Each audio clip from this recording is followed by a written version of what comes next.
আসসালামু আলাইকুম। আমার দেশে বসে শুনছি কি যে প্রজেক্টে কাজ করে, সৌদি প্রজেক্ট। সো আজকে আপনাদের সামনে নিয়ে আসলাম একটা প্রজেক্ট।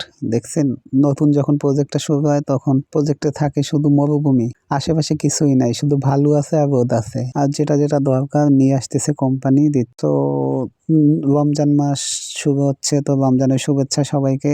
এখন থেকে ডিউটি ৬টা থেকে দুপুর ২টা পর্যন্ত, মানে ১টা পর্যন্ত, যেতে ২টা বাজে।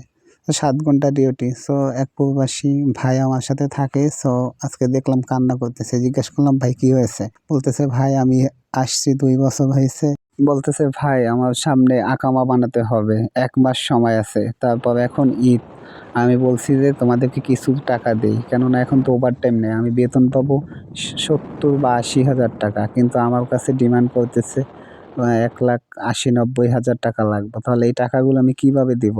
সো আমার সামনে আকামা করতে হবে, সেখানে লাগবে ২ লাখের মতো। সো আমি কি করব?